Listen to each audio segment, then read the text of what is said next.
All right, everybody, good morning. My name is Tommy, and this is the Gallery Backyard Barbecue. As you could see, we are up early here. It is a Sunday morning, a crisp Sunday morning, perfect for a pulled pork. On today's show, I want to do a Carolina pulled pork pie.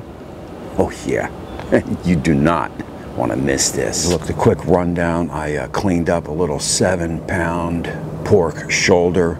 I vinegar sauced it up with that killer hogs and dusted it out with that Uncle Steve's Shake Competition Pig powder. We're gonna go $2.75 on the pit. I got some hickory up down in the ash catcher, and I also got hickory mixed in with the fuel. I'm looking at about an 8-hour cook, and then I'm gonna pie it up. You definitely want to stay tuned for that.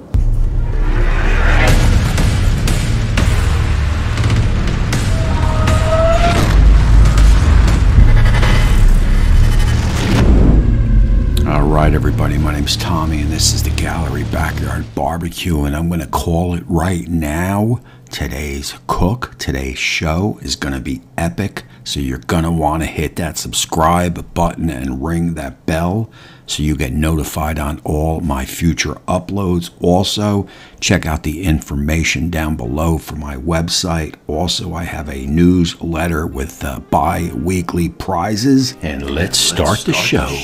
Alrighty, here we go. Pork shoulder on. No look, no touch, no peek. For 3 hours, we're going $2.75 middle shelf. Alrighty, and look just like that. And basically what we want to do is just check the meat. It is looking good. No burn marks. It's cooking nice and even. We're going to get a quick read, and we are about that 160 after 3 hours of $2.75.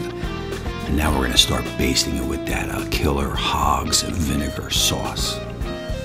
Oh man. And let me tell you something, if you've never tasted this killer Hogs vinegar sauce, I'll leave a link down below. You may want to check it out.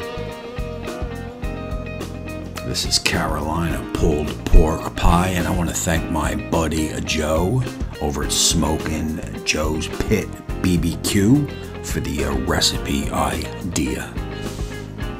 The dude's the real deal. His information is down below and up top. You definitely want to check out his channel.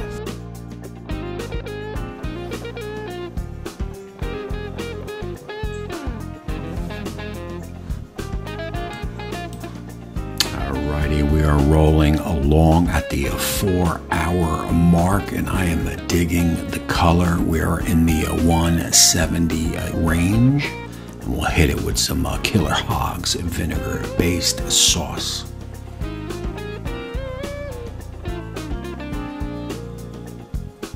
These are some of the easiest cooks, long cooks you could do on any pit. The Masterbuilt holds so steady at that $2.75 range. It's like a no-brainer cook.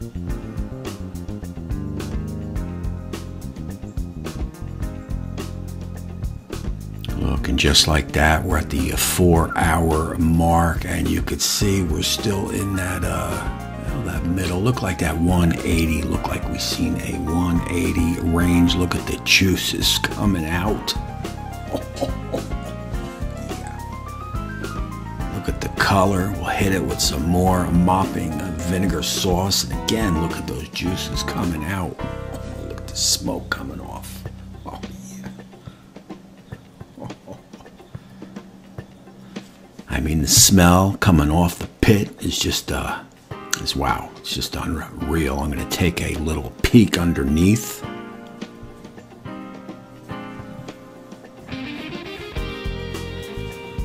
After I finish it up with the sauce, of course. Oh man. Oh.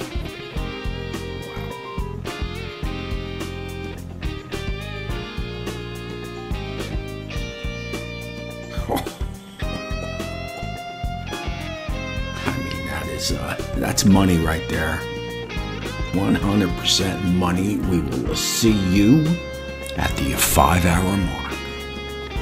Alrighty, and here we are rolling along to the 5-hour mark, and I'll tell you what, the color is absolutely gorgeous. I hope the camera's picking up what I am seeing, because man, it is looking really, really good. That bark is really forming a color like a red burgundy something going on here. We're at the 180, 190. Now that's a little low to the flame, that one almost 200. It's about 190 Fahrenheit. 5 hours in. I'm thinking another hour. We're going to finish up the mop that's left over. Shut it down and just let it run to that 200 probe tender. We're looking for that probe tender, and that's going to be around that 200, 204 range. And man, oh man, the smell is through the roof, and I'm totally jacked for this meal. Oh man. Alright, as you could see, we kind of just totally stalled out at that 190-degree Fahrenheit mark, and it took us another 3 hours to get up and over that 200. Pretty crazy, but it is toothpick tender, and it is just, I mean, wow.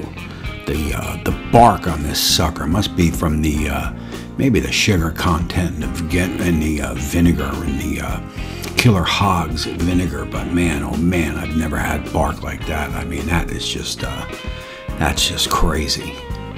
Oh man. I mean, those are some colors like I've never seen on any type of food.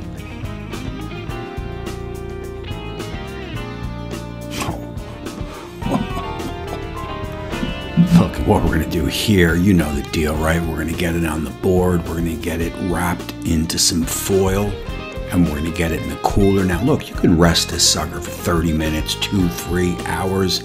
I only have about 30-35 minutes to rest it, so that's going to have to do.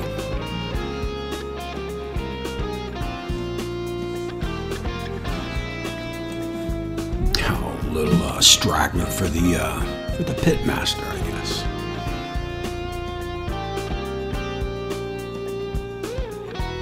So we want to be careful here, right? We don't want to damage that bark, right? We want to get it in the foil. I'm going to go a double wrap. This is some heavy duty foil. And that'll help everything break down and help those juices settle.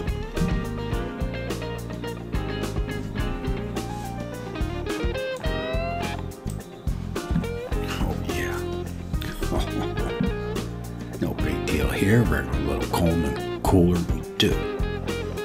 All right, look, here's a basic corn muffin recipe. 2 eggs, 2 boxes, 8 to 10 ounces of creamed corn. You want to go 2/3 cups of milk. I'll leave everything down in the description, but the important part here is you want to enter your get your eggs in there, get your corn in there, get your muffin mix in there, and you want to incorporate that out before you add the milk. You just never know how much milk, so you'll start with the 2/3, you'll do half. You're looking for the consistency of course, a pancake batter. And remember, in cooking, you can always add, but you can never take out. So you want to gradually add it in, mix it up, add it in, mix it up, get that right consistency, and you're good to go. Oh, yeah.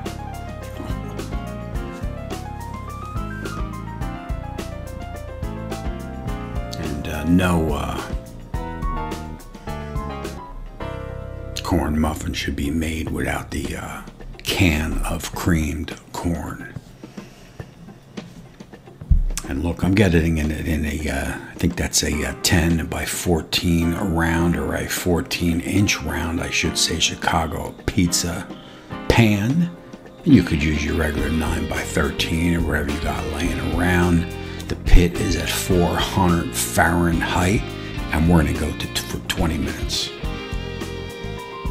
Oh man, and just like that, 20 minutes is up. You got your toothpick, as long as nothing transfers to the toothpick. You are good to go. What I like to do is just kind of work that spatula around, make sure nothing is sticking. And that is a pretty nice color on that corn muffin mix right there. We'll get that on the board, and we'll do that very, very risky flip. Now look, the way to do that is just like that.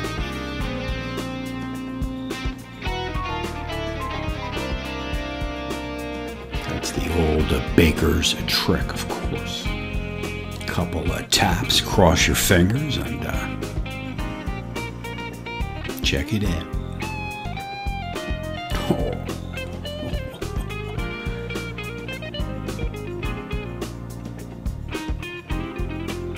And look, that's quite all right. We'll fill that in. This is a nice and moist corn muffin pie, would you say?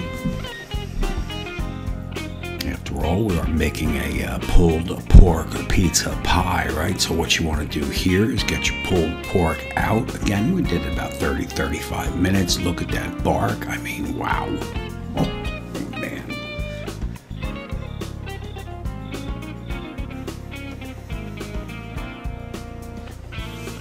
Again, just to remind you, that is 8 hours, no wrap, 275. We took it up over 200 Fahrenheit. Oh, man. That bark is like candy, trust me.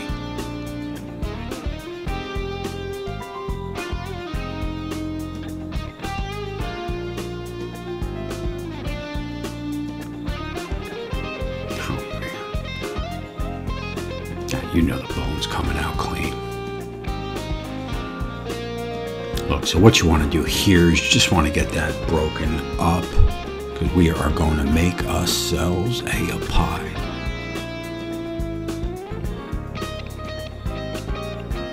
Oh, man.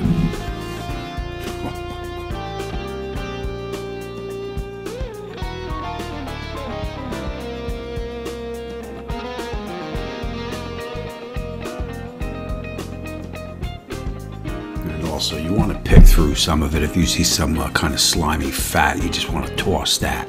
So that's one reason why I like using my hand over claws. On claws, you're not going to be able to feel some stuff. When you're using your hands, any grizzly type fat, toss. And look, what we want to do here is we get our little pizza pie corn muffin mix, and we want to start layering it with the pulled pork, of course.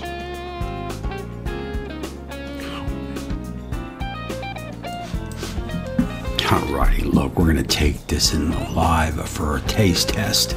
You got to hit that subscribe button and ring that bell so you get all my uploads as they're happening. I got a lot of good things coming up.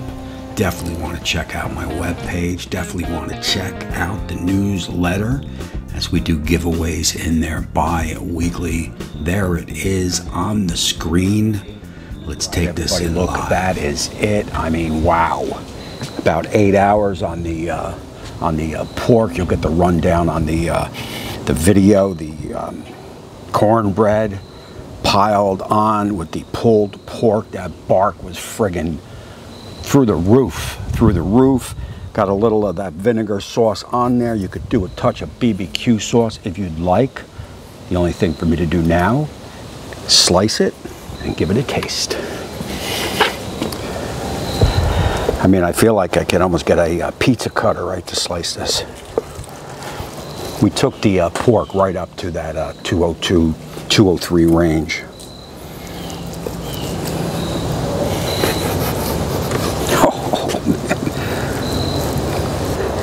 Now, I kept the sauce light on the finishing touches because some of this is going to travel to the mom-in-laws, so I didn't want to soak it with that BBQ sauce. And I got Molly sitting right on my feet here.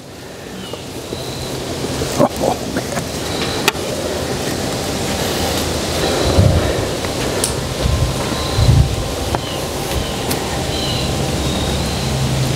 I mean, that is what I am talking about. I think I'm just going to dive right in.